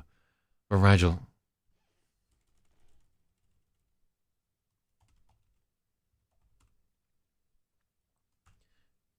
yanked his hand away and clutched it tight against his chest.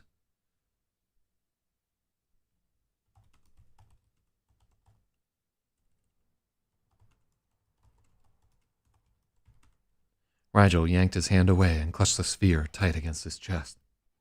My mother and sister. You'll wipe out the debt, like you promised? Yes, yes. These men are my witness. Give me the orb and your debt is done.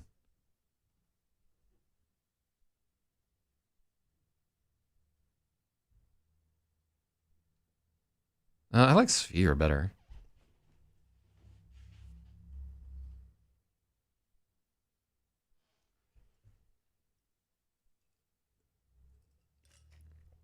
Although orb is like,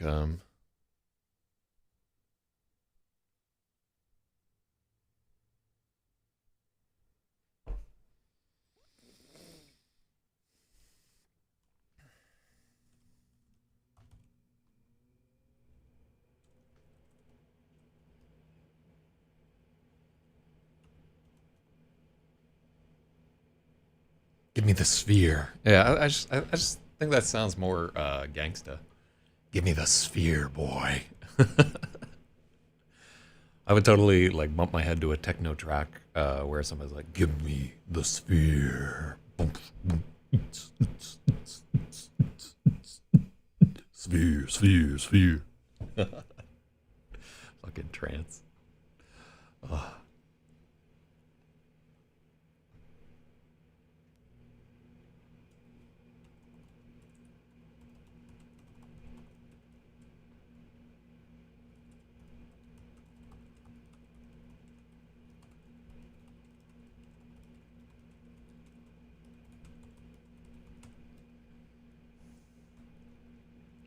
Half-King grinned with his palms spread wide, as if this were all.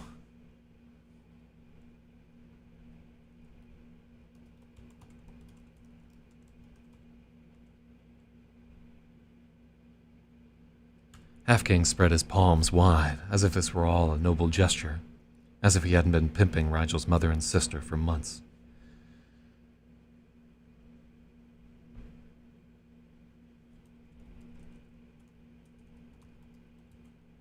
I need a healer, Rigel insisted. He fought to keep his eyes open. There was a cold black fog gathering at the edge of his vision.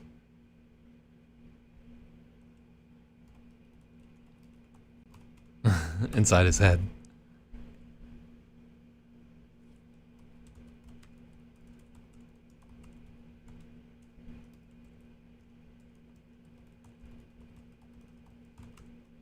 A cold black fog was gathering inside his head.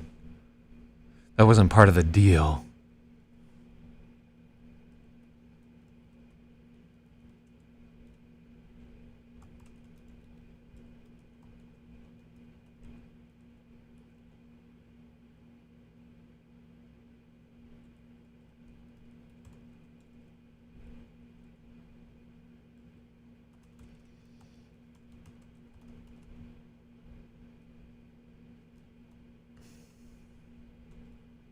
Screwed grin? Yeah, this is fucking DJ. It's not chopped and screwed.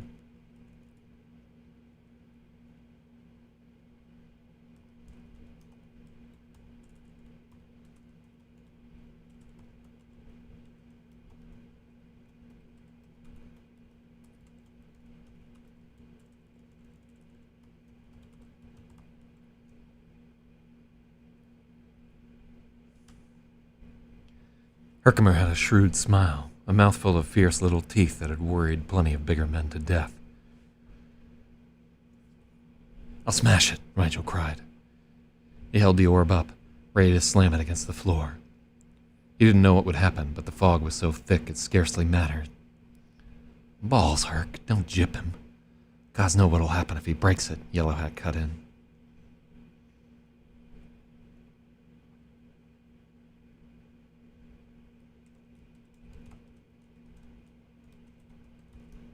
The ribbons of light pulsed faster between Rigel's fingers, as if the orb could sense the danger.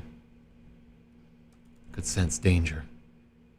Herkimer squinted at it, jutting his fat lip. No.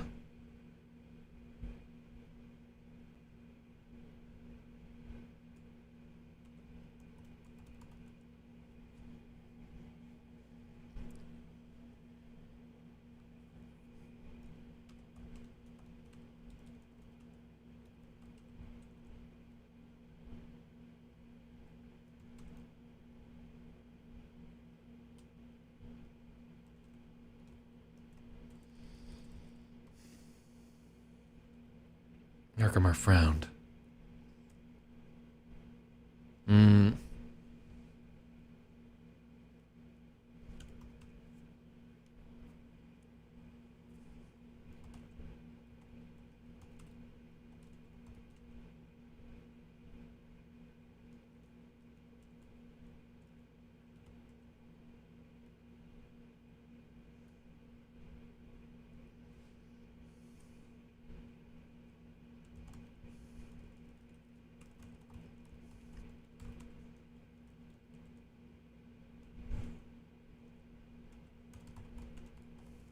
Rigel didn't bluff.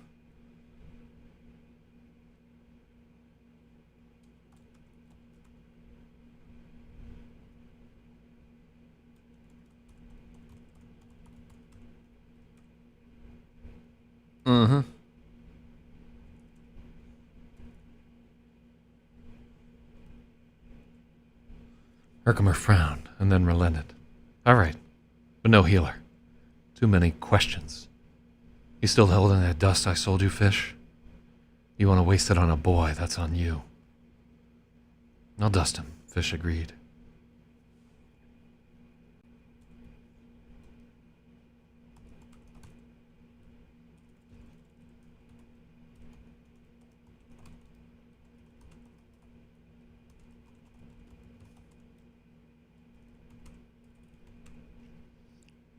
Yellowhat and Sturz gawked at the offer. Dust was ungodly expensive. "Herc, he's just a boy. He can't take the dust," Yellowhat protested. Half-King shot him a dangerous look. The bard was too keen to remember how deep he was in Herc's pocket. "Are you going to pay for a healer? I didn't know you'd come into money. Maybe you can pay your while you're at it, bard." Yellowhat shut his mouth. Yellowhat shut up.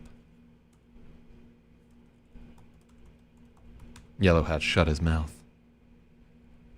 The old fisherman rummaged in his coat and took a knee near to the boy.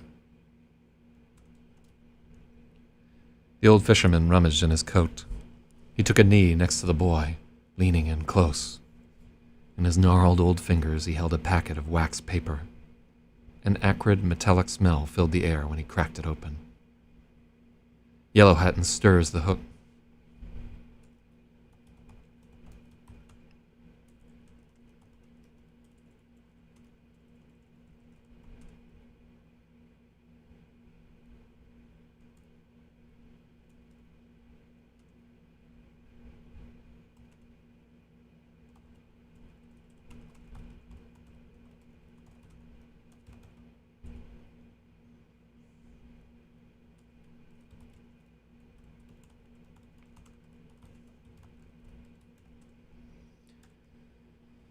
Fat Tolls and Herkimer were unmoved. They'd never been dusted.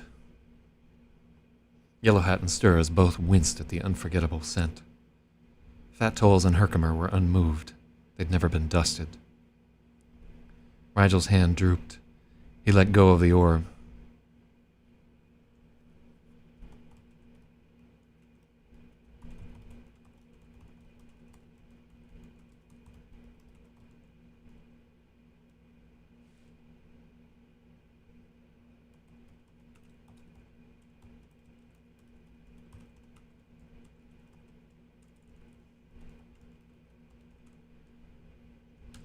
Herkimer scooped it up. Herkimer scooped it up with a smile. Do you know what this is, boy? Fish asked. Rigel's eyes were glazed and distant. The old fisherman slapped him roughly.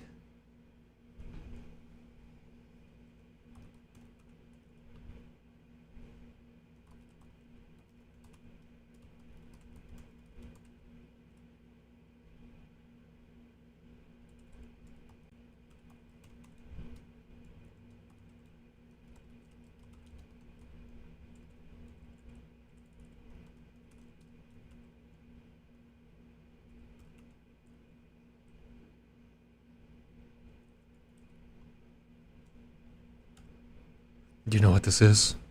Rigel nodded. When the pain comes, you have to take all of it. If you don't take it, if you black out, you will never wake up. Do you understand?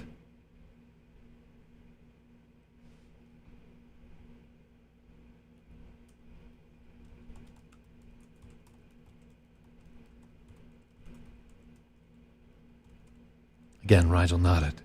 His face shone with a sheen of cold sweat. Give him something to bite down on. Take his arms and legs.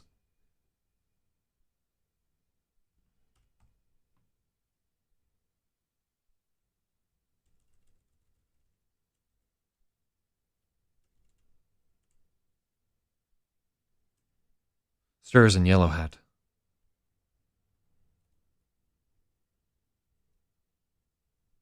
Yeah.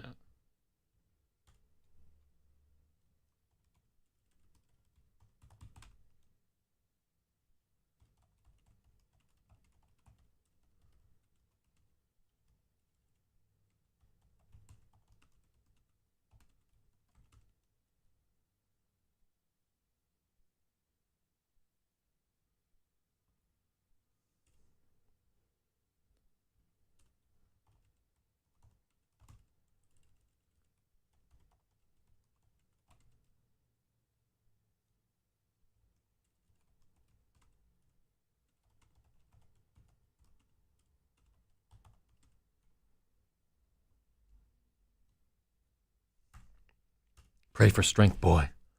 Pray the high ones aren't hungry.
Okay, cool.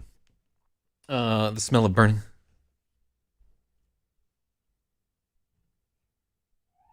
For a moment, everything was silent, save the ceaseless drum of the rain.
The smell of burning metal rose, and the room filled with muffled screams.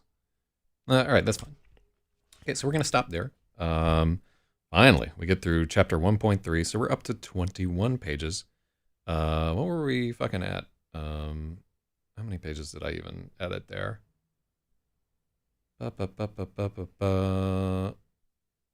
right, so we got through like four. What were we at? Like 21? Okay. So we got through maybe like 3 or 4 pages today, which is good. We're starting to get like kind of on the roll. I like a lot of the additions that we did today. Some kind of improvement. All right, so we chopped through this part right here. So yeah, we wound up editing or rewriting almost 1,200 words, which is not the not anywhere near the 3,000 or 4,000 words I'd like to get through every day, but it's a big improvement. And things are shaping up more because there's more fucking action from this point out. The characters have been established, and like I'm more like hitting a stride as I'm writing this and so forth. And I enjoy the next part that's coming here. Yeah, man, I really don't want to stop editing this to work on the other thing. I just love it if like I never had to sleep and I could just had like the energy to edit like 3 or 4 different books every day. I get a little bit more as I'm working along in this, right? Like the whole process of me doing this is like gaining stamina. It used to be I could only edit for like 30 minutes a day, and I was like, fuck this, right? And you know, when I first started writing, I could only write for like half an hour a day, and like slowly it grew into where I could get like maybe 2 or 3 good hours every day on a good day.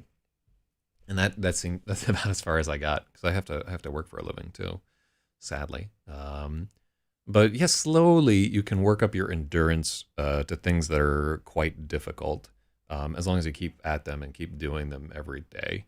I'd love to be in a position where I could get like 6 good hours of like editing and writing done every day. That would be I'd get so much more done. But again, this is not like it's not keeping me alive. All this shit loses money for me, like, and a lot of it. So all right, let me see how long we did this nonsense for. Live streaming there, and stream is healthy. So we started at 6:49 a.m. and it's now 9:33. So now I get to try and do math. So 21 minutes. So we edited for 2 hours and 54 minutes. So that's quite a bunch of time. Wait, is that actually right? No, that ain't right. Yeah, it's actually right. Okay, 254.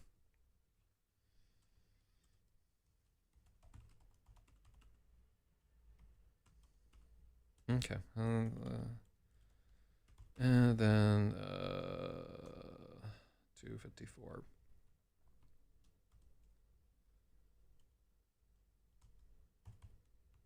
Yeah, when they lay me in my grave, I'm not gonna have to like be like, oh, I wish I had tried harder to be a successful novelist. That's not gonna be one of my regrets when they put me in that hole and cover it over with gold bars and doubloons and shit. All right, well, thank you to everybody who took part in the RAPAXORIS. Shout out to Big Sloth for coming through. And yeah, I really need to think about how I'm going to handle the whole gravid situation right there. Maybe I'll take a deeper look at the manuscript. Maybe I won't. No, we'll see. But it is Friday night, so we're supposed to do the other show today. We'll see. Thank you to everybody who tuned in and helped. Just having like even crazy old George Washington talking in the background makes me feel a little bit better. All right. Night, everybody. Penis pump. See you tonight.